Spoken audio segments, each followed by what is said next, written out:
Sponsored by Salud Beer Shop, located at 3306 North Davidson Street in the noted district of Charlotte. Check out their huge selection of craft beer in bottles, cans, and growlers, and see what's on tap in the tasting room. Salud Beer Shop. Drink real beer.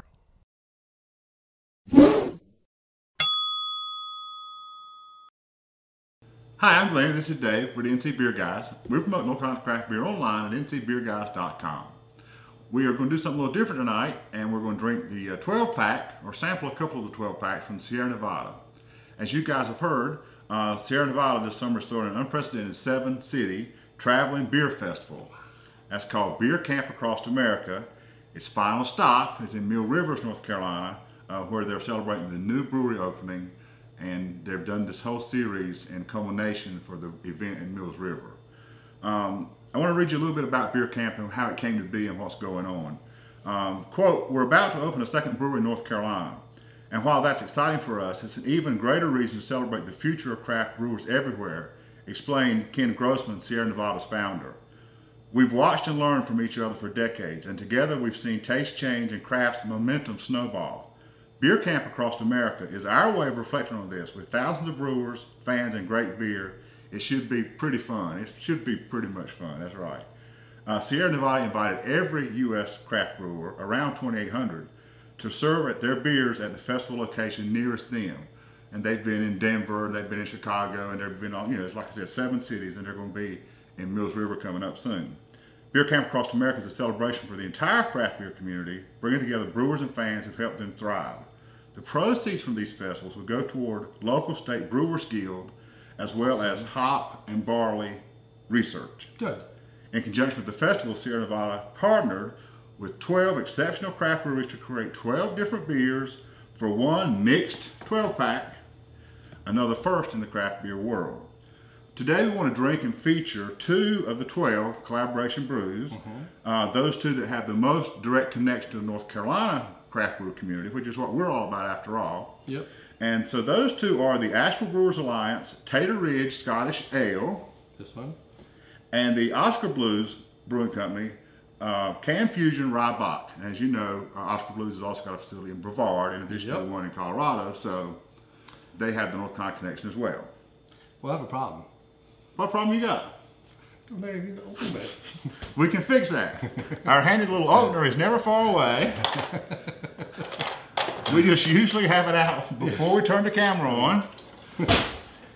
So while he's pouring our Tater Ridge, the description says this of the Tater Ridge Scottish Ale. And the brewers for this were John Stewart of the Green Man Brewery in Asheville and Luke Dixon of Wicked Wheat in Asheville. It says Tater Ridge pays homage to the area's Scotch-Irish history with a hint of down-home southern flair. This Scotch Ale is rich and malty, using special floor-malted 6-row barley from Asheville's own Riverbend Malting, so that's another third local influence on this beer. And finally, it has a sweet kick from the use of sweet potatoes, of course a North Carolina and southern tasty staple. Before we move on to the Oskar Blues, we're going to see what we think of the Tater Ridge. It's got a very sweet, malty aroma. Oh yeah, very nice. Very nice aroma, beautiful beer.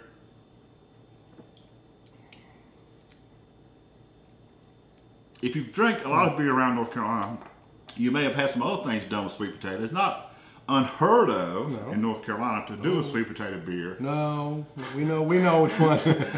This one is a little more, well, it's a different style than I've ever had with sweet potato, for one thing. If you've had the Scotch ales, they're very good, and they tend to run to the sweeter side. And the more prominent in the flavor palette. Yeah, it's got a nice malty flavor, and there's that little sweetness. I mean, aside from the typical sweetness, it's got a little extra that you kind of nail. I don't know if you ask me right off the bat, saying what is that? I wouldn't say it was sweet potato, but it's just got something different to it that might not get from a Scottish ale. That may be right. I mean, I'm sure it's right for you. I'm thinking that in my head, I do know it's sweet potato when I came to it, so I think I do taste it. I was raised on sweet potatoes. Yeah, and so you were not. I mean, we've eaten sweet potatoes all our lives in the South. So he knows better than I do. So I'm not sure they're. That's very refreshing. I think it's excellent beer. I love this. Darn, it's gone. And that's another. It's gone. Is going to be another point we need to make. That's limited. These are very limited, and these beers are very limited. They don't stand alone in the wild anywhere. Nope. It's not this. You may find some of the Tater Ridge around Asheville. I assume Wicked and Green Man might have their own quantities available. I don't know that. I don't know that for sure either. It is released under the Sierra Nevada name as a collaboration pack. Yep. So if you get a pack, savor the ones you like, because you may not get them again or anywhere else. That's right. Don't say they're one-offs, but they may be very well. No, it's CANfusion. Rye Bock.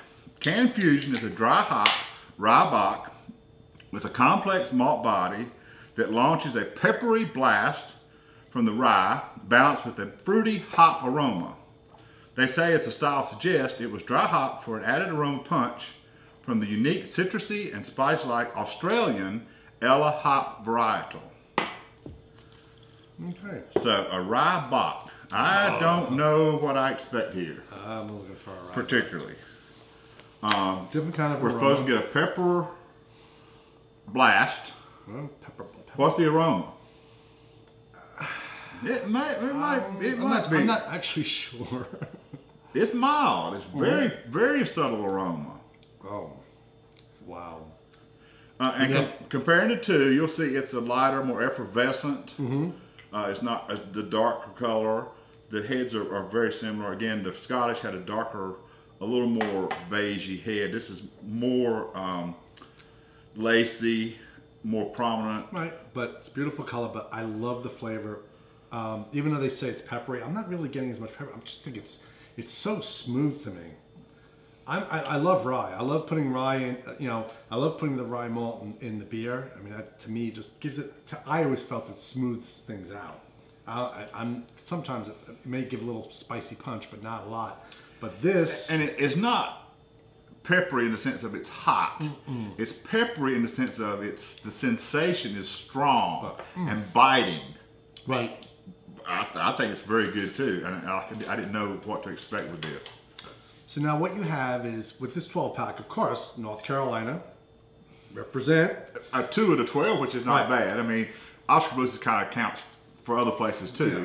This is clearly North Carolina. Yep. This is kind of North Carolina half. So now what we have, the other beers that are in there, if you're interested in knowing what the 12 pack is, you got Firestone Walker's Hoppy Pilsner, the Allagash Belgian Style Pale Ale, New Glarus English Style Bitter, Russian Rivers Belgian Style Blonde, Victory Brewing Alt Beer, Three Floyds Pale Ale, Cigar City's Tropical Maibach, Ballast Point India Pale Lager, we have the Oskar Blues Rye Bock, Asheville Brewers Alliance Scottish Ale, Bell's Imperial Dark Ale, and finally Ninkasi Coffee Milk Stout. And yeah, that one's big time. I was going to say, we've had the opportunity to do a couple of events where we had a chance to sample some of these beers in a public group. And so, of course, you were drinking some, and when you've got 12 to go through, you don't generally get through them in the evening.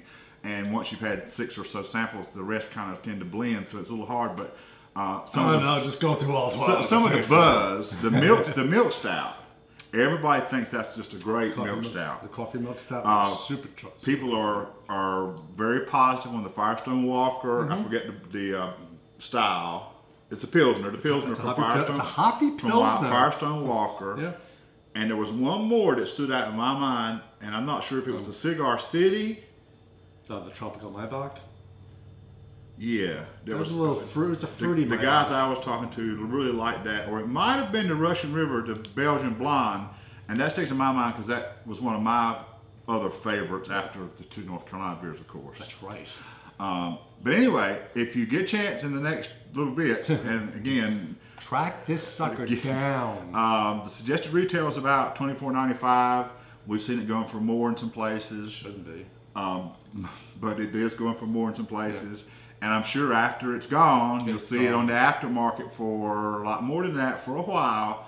don't buy it a year from now. Some of this beer won't hold. So don't be suckered into getting something unless you just want to save the box for look's sake and say you've got one. But the beer, get it now, drink it now, enjoy it now. Fresh beer is always best. And particularly enjoy the variety. Yep. So for the NC Beer guys and Sierra Nevada Beer Camp, we're fortunate to have Sierra Nevada coming to North Carolina. We can't wait to have them here making their beer, and we welcome them to the NC craft beer movement and to our coverage of that same movement. Yep. Till next time, remember, drink local, keep your beer dollars in North Carolina, Right. and until next time, we'll catch you later.